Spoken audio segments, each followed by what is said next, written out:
Did you know that you can cover a snap? Can't even see it. Make it invisible. I'll show you how. Coming up.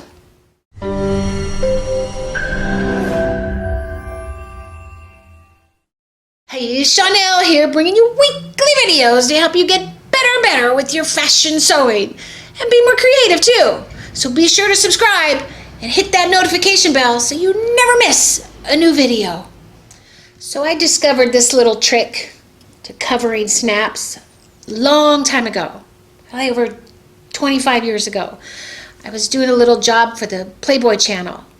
Wasn't a model, but I was sewing and had my own little business, and I had the stylist from the Playboy channel. They were having a bunch of gold sequin jackets that all the girls were wearing for some show or something, and they had to like snap on. So there were all these like the big gold, or they were big silver snaps, and she wanted to have them all covered so that they wouldn't, be so visible, and because snaps are not really very pretty.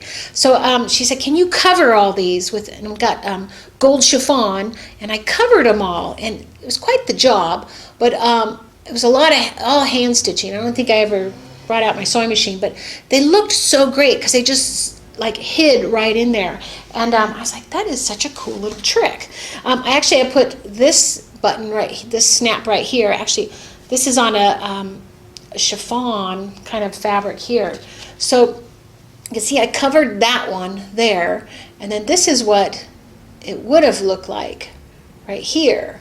So this just looks a lot better, and it just, I don't know, it's such a great little technique to make your clothes prettier and more couture, more custom, and all that. So I wanted to show you how to do it. It's pretty simple, but there's a couple little techniques I can show you. Make it easy.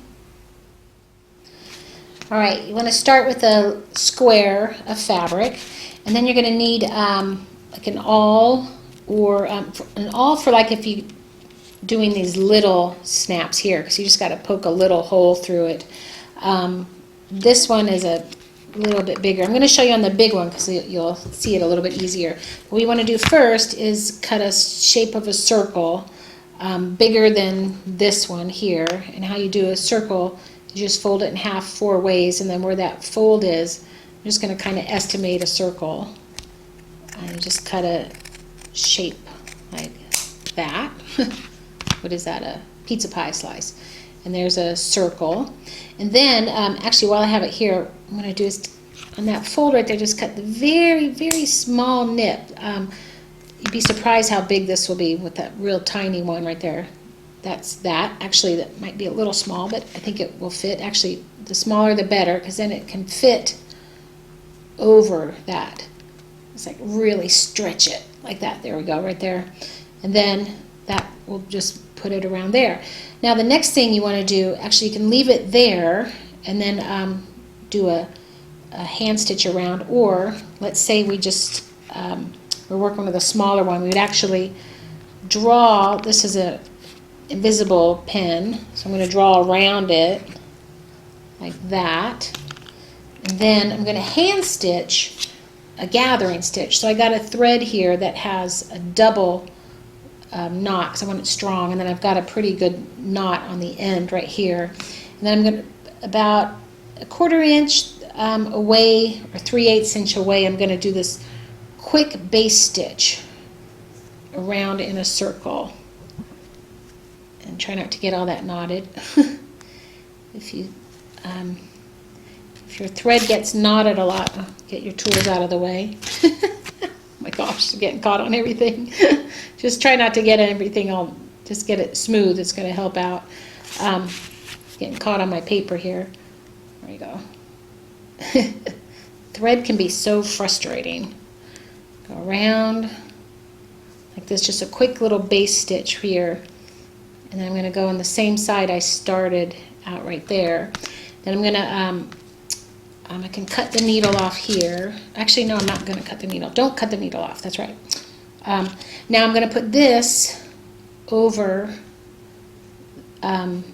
the I don't know, this is the A and the B, I don't know what it is.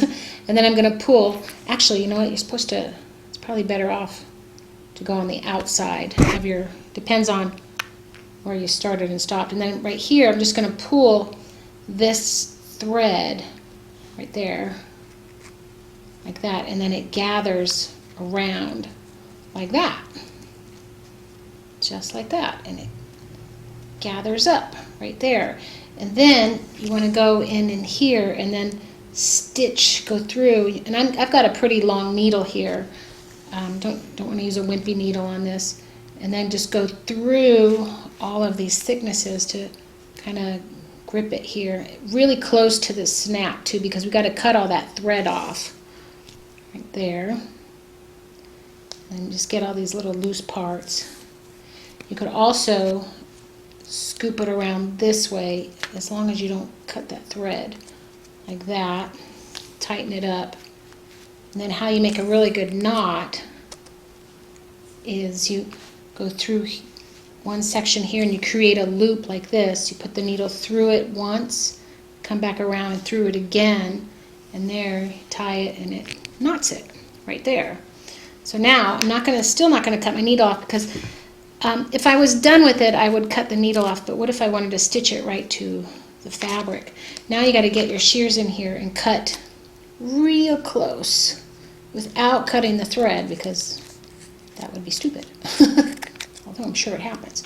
And there, we just got all that thickness off of there, right there. And now we have a nice covered snap. And then you can actually now take it here and just sew it to your fabric. And you'll just find and here I can actually see the holes, sort of, right there. So I didn't even take the thread off the whole time. And you can do just like little, and of course matching thread would be nice. And then you can just go around it and thread it, or stitch your hook, your snap on. Right there. And there is your covered snap. There we go. Let's say I finished it all up. Ta-da! So there's your covered snap. And then it's not that you just have your regular threads on there. One other trick too that I saw that really helped was if you have trouble with the round part there. Actually, let's see if I get a piece of fabric here, chop this blue off. If you had a little hole and you needed to, actually I'll show this one, put it through here, and before you do all that round one, actually if you put it through the snap part right here, that will hold it in place, and then you can do all your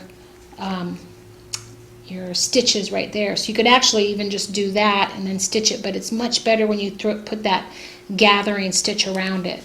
And then you would stitch it, and then you undo it, and then this is locked in there in place. So that's one really good way to snap those in place. So if I were stitching that, I'd just snap it there and then finish it up.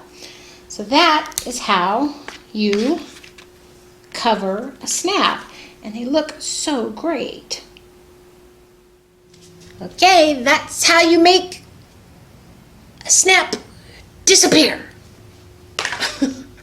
So, if you have any questions or comments, please let me know.